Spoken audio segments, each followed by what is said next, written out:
Kāds ir jūsu talants? Rakstu savus zejoļus. Es tāpēc, ka uztraucos, es mazliet paskatīšos. Drīkst? Un cik jums gadu? Man ir 23. Vai 24. Gribās izskatīties jaunākai vienmēr. Laura, sēdi mierīgi. Cik ilgi jūs rakstat? Gadus 10.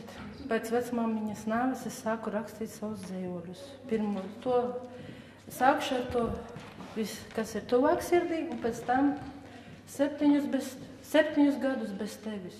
Šos 7 gadus es raudāju. Šos 7 gadus mana dzīve kā elle bija. Šos 7 gadus es dzīvoju un nedzīvoju bez tevis. Pirms 7 gadiem, vecomāte, es nāves gultā pavadīju tevi. Šos 7 gadus es lūdzos par tevi, vecomāte. Un tagad ar tiem, ko man lūdz atcerēt kādam pasākumam. Mums te bija izvēlētā tāds pasākums audējām. Tie nav no sirds, tāpēc man viņus ir ļoti grūtāk atcerēties, tāpēc es bišķiņ paskatīšos. Katru savu asaru sāpi, auklā neaizmirsti iepīt. Ejot prom, kad atpakaļ nāksi, savu dzīvi auklā neaizmirsti tu. Aizlauki asaras no sejas un aizmirsti rūpes savas.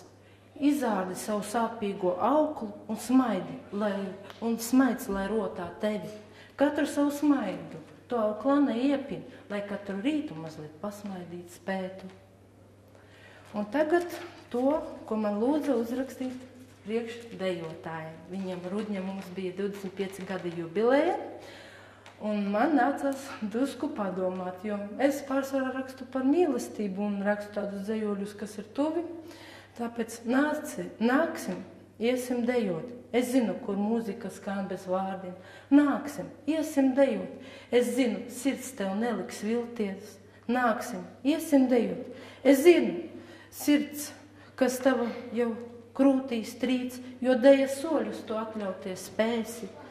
Juties dejā, cik jauns tu vien vēlies. Nāc, iesim dejot.